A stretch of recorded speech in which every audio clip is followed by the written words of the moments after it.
lantaran ulahnya melakukan perbuatan cabul terhadap sang pacar berinisial B, 13 tahun, yang baru dikenalnya 2 hari dan masih duduk di bangku sekolah dasar, membuat Alfian Rizky Ilahi, 19 tahun, warga Jalan Kebun Bunga, Sukarame, Palembang harus jadi bulan-bulanan warga. Bermula kejadian tersebut terjadi di mana pelaku mengenal korban melalui teman pelaku. Tidak lama kemudian pelaku melanjutkan hubungannya melalui media sosial. Merasa sudah pacaran dengan korban, pelaku pun mengajak korban ke sebuah hotel yang ada di kawasan Sukarame, Palembang. Keluarga korban yang sempat mencari korban yang tak kunjung pulang selama 1 hari ini, salah satu kerabat melihat korban berada di hotel bersama pelaku. Keluarga korban pun mendatangi hotel tersebut dan mendapati korban berada di kamar bersama pelaku.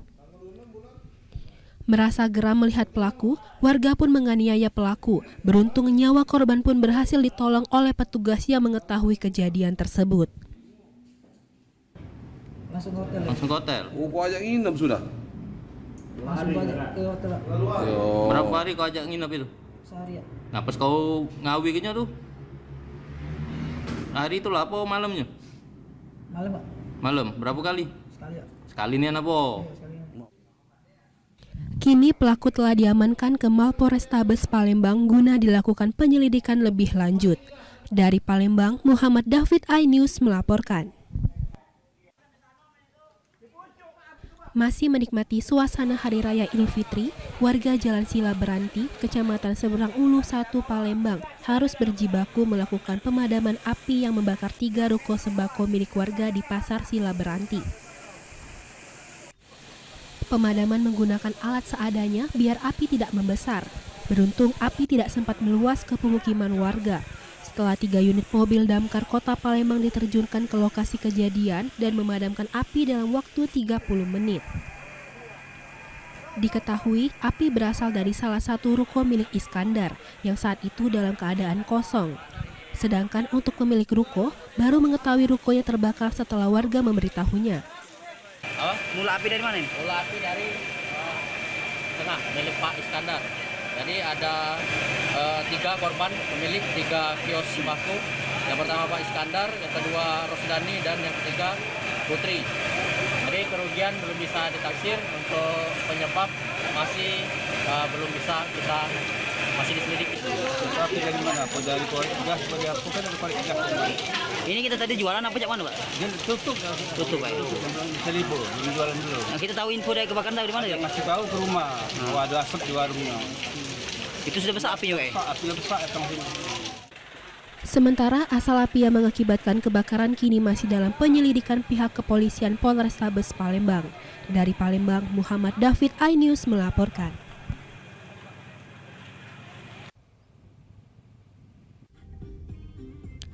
Jalan penghubung antar desa di Kecamatan Abad dan Tanah Abang, tepatnya dari Desa Pengabuan, Kecamatan Abad menuju Desa Raja, Kecamatan Tanah Abang mengalami kerusakan.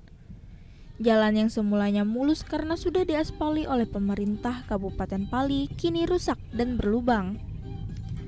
Terlihat sebagian jalan yang berlubang telah dilakukan tambal sulam menggunakan material cor seadanya, seperti yang terlihat di depan pintu masuk perusahaan PT Pertamina di Desa Pengabuan, Kecamatan Abad. Kondisi ini membuat Ketua DPRD Kabupaten Pali, Ubaidillah, memprotes keras perusahaan Pertamina. Ketua DPRD meminta perusahaan tersebut segera memperbaiki jalan yang semula mulus dan rata di aspal. Selain itu, Ketua DPRD juga meminta SKK Migas untuk mengaudit dana CSR PT Pertamina. Di Desa Pengabuan dan sekitarnya, kami harap mereka bertanggung jawab atas kerusakan jalan yang sudah dirusak oleh angkutan berat mobil Pertamina UBEP Adera yang sudah melintasi melalui jalan wilayah Kabupaten Penuh Ilir secara umumnya. Wabil khusus Desa Pengabuan, Tanjung Harapan itu jalan hancur dibuat oleh Pertamina. Jalan penghubung antar desa ini baru setahun dibangun menggunakan aspal. Namun kini jalan yang menjadi urat nadi perekonomian masyarakat kembali rusak. Dari Pali, Bistrun Silpana, iNews melaporkan.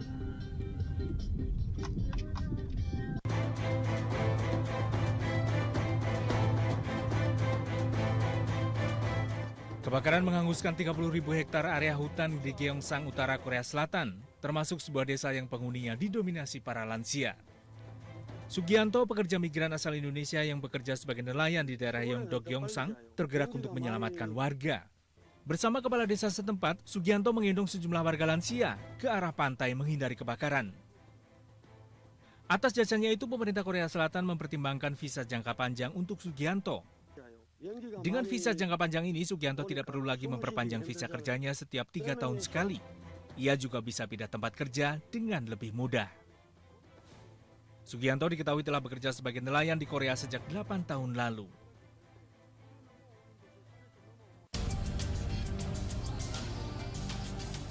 Kebijakan Wali Kota Depok Supyan Suri yang mengizinkan ASN menggunakan mobil dinas untuk mudik lebaran menuai sorotan publik. Pasalnya, Kementerian Dalam Negeri telah melarang seluruh aparatur sipil negara memanfaatkan mobil dinas untuk keperluan pribadi. Namun, Supyan Suri berdalih memberikan izin menggunakan mobil dinas karena tidak semua ASN di lingkungan pemerintah Kota Depok punya kendaraan pribadi. Kebijakan ini diharapkan bisa membantu para ASN yang ingin mudik sekaligus apresiasi dari pengabdian mereka. Teman-teman yang memang dipercaya pegang kendaraan dinas, pertama ya nggak semua mereka juga punya kendaraan dinas, kendaraan sehingga diharapkan bisa membantu sebagai apresiasi atas pengabdian mereka. Namun kebijakan ini ditentang Gubernur Jawa Barat, Deddy Mulyadi, yang beranggapan pemegang mobil dinas rata-rata pejabat eselon 2 dan 3. Tunjangan bagi pejabat eselon 2 dan 3 juga dinilai cukup untuk membeli mobil. Selain itu, penggunaan kendaraan dinas untuk mudik lebaran beresiko tinggi. Ya artinya kan itu salah tindakan itu, gitu loh. Itu salah. Nggak boleh mobil dinas itu untuk kepentingan dinas, titik. Tidak untuk kepentingan yang lain. Ada teguran, Pak? Ya? Teguran mungkin dari Pak Buk. Tadi malam sudah saya tegur. Deddy Mulyadi menambahkan, Supyan Suri telah mengabaikan instruksi gubernur dan telah diberikan teguran. Dari Depok dan Bandung, Jawa Barat, tim liputan iNews melaporkan.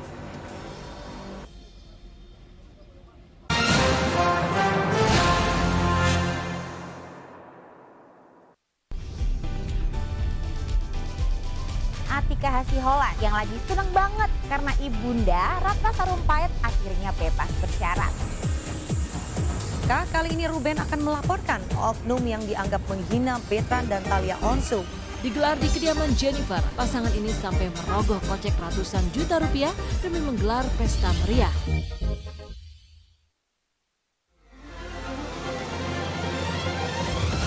Tim gabungan kembali mengevakuasi korban kecelakaan bus Sriwijaya.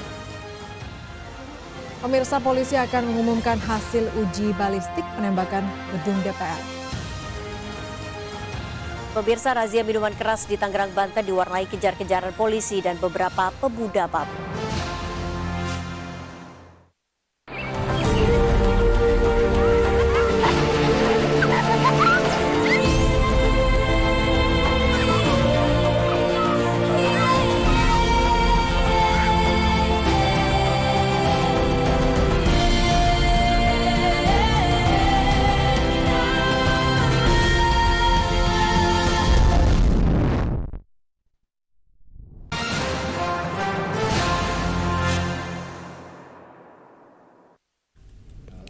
Dengan tagline Sriwijaya FC Reborn, manajemen Sriwijaya FC kembali menargetkan bisa bangkit dan mengembalikan Sriwijaya FC ke kasta tertinggi Liga 1. Langkah tersebut dengan merapikan komposisi manajemen diisi beberapa sosok yang diyakini mampu memberikan yang terbaik bagi Laskar Wongkito.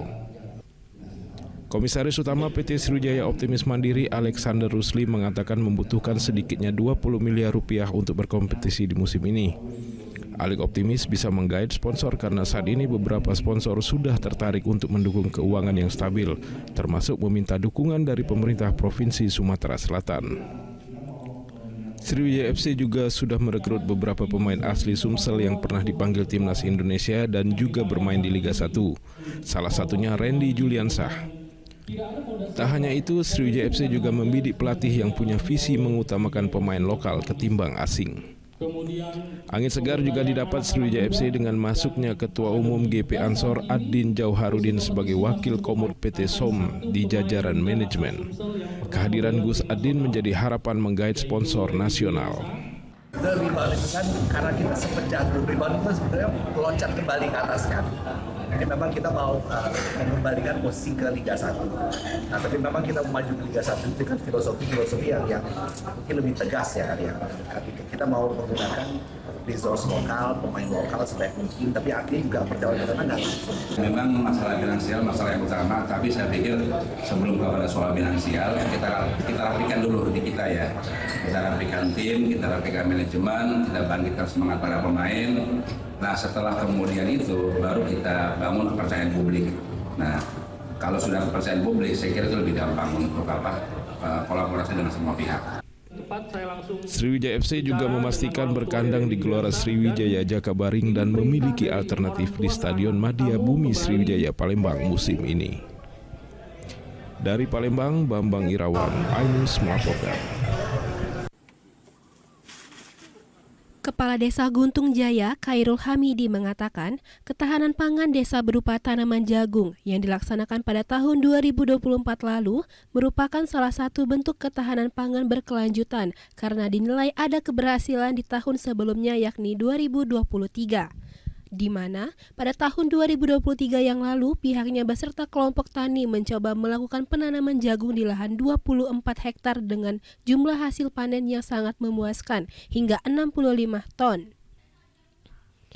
Pada tahun 2024 lalu, Pemdes Guntung Jaya beserta tokoh masyarakat saat melaksanakan musrenbang desa tercetus agar penanaman jagung kembali dilaksanakan dengan lahan dilebarkan kembali hingga 44 hektar. Namun karena terkendala kemarau, diakuinya belum menunjukkan hasil yang cukup signifikan. Menurut Khairul Hamidi, karena di dua terakhir melakukan penanaman jagung dengan hasil yang sudah lebih, sehingga di tahun 2025 ini pihak Pemdes Guntung Jaya menfokuskan infrastruktur jalan usaha tani.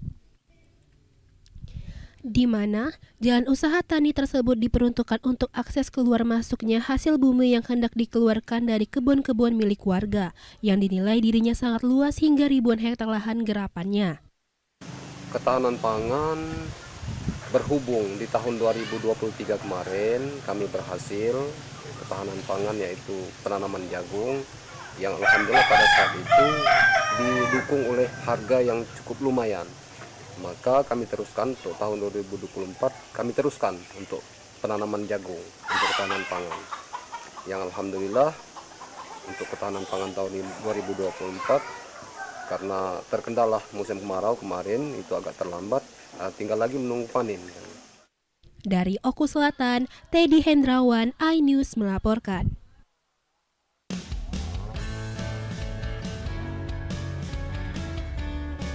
Ratusan warga antusias mengikuti tradisi nobeng atau menangkap ikan di Desa Bolang, Cilacap, Jawa Tengah. Mereka saling beradu cepat berburu ikan sebanyak 1 ton yang disebar di kolam berukuran besar. Beragam jenis ikan yang diperebutkan, mulai dari ikan lele, mujair, hingga ikan nila. Dalam tradisi ini, setiap peserta hanya diperbolehkan menggunakan tangan kosong untuk menangkap ikan.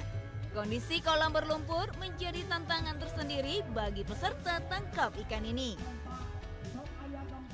Wah, pokoknya bahagia. Soalnya ini perjuangannya mudah-mudahan Karang Taruna Pemijen terus berlanjut dan maju terus pantang mundur. Dalam acara ini, panitia juga menyediakan hadiah uang tunai bagi peserta yang mendapatkan ikan terbanyak dan ikan terbesar. Ya, tradisi nobeng digelar untuk menjalin silaturahmi antar warga saat Lebaran. Dari Cilacap, Jawa Tengah, Heri Susanto melaporkan.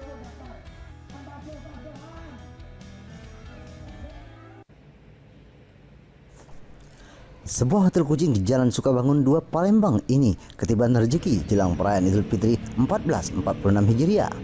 Pasalnya, minat mudik ke kampung halaman terbilang tinggi. Selain tempat menginap, kucing kesayangan Anda akan mendapatkan perawatan terbaik seperti pemberian makanan yang teratur, pemeriksaan kesehatan setiap hari, dan berinteraksi dengan kucing agar tidak stres di lingkungan yang baru. Untuk makanan, Anda bisa membawa sendiri atau membeli di hotel kucing ini. Biaya pelayanan ini hanya Rp30.000 per hari. Sebelum menitipkan kucing akan diperiksa kondisi terakhir si kucing ini. Jika dirasa ingin kucingnya nyaman dan bebas kutu, juga disediakan layanan grooming dan pengobatan. Kucing yang terkena jamur dengan biaya Rp40.000 saja. Hotel kucing yang memiliki 50 unit kamar hotel kucing dan kini okupansi mencapai 90%. Para pelanggan sengaja menitipkan kucing di lokasi ini karena kerepotan jika dibawa mudik dan tidak ada yang mengurus jika ditinggalkan di rumah. Mau nitip kucing. Mau mudik ya? Iya, mau mudik. Mudiknya kemana? Ke Bangka-Belitung. Ke Bangka-Belitung. Kenapa Mbak dititipin? Karena nggak ada yang jagain di rumah. Jadi keluarga ikut mudik semua. Nggak ada yang jagain ya? Iya. Jadi lebih aman kalau di sini berarti? Iya, lebih aman di sini. Kita nyiapin sekitar 50 kandang, alhamdulillah 80-90% udah kebooking semua. Jadi tinggal beberapa kandang lagi yang masih kosong. Kita mengecek terus 1 hari 2 kali untuk kucingnya, kita memberi makan 1 hari 3 kali untuk kucingnya. Dan kita akan membersihkan kucingnya setiap hari. Kucing main nggak? Iya, kucingnya nanti dikeluarin satu-satu, nanti diajak main semuanya. Nah, bagaimana pemirsa, jika Anda bersiap untuk mudik dengan tenang, mungkin hotel kucing ini bisa jadi solusinya. Dari Palembang, Bambang Irawan, iNews melaporkan.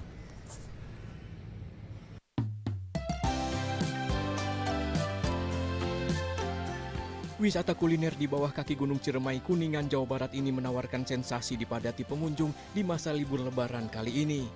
Selain menyajikan pemandangan alam yang indah, di restoran ini juga tersedia beragam menu favorit, diantaranya ayam pandan, sop iga, bebek bengil, sushi, dan ramen. Untuk bisa menikmati hidangan sambil merasakan sensasi alam, Anda cukup menyiapkan dana Rp25.000 hingga Rp130.000. Wah, mantap. Nah, sekarang saya mau cobain yang kecil-kecil mungil-mungil. Ini ada ayam pandan, pemirsa. Kita cocol pakai sambal lagi, pemirsa. Wow.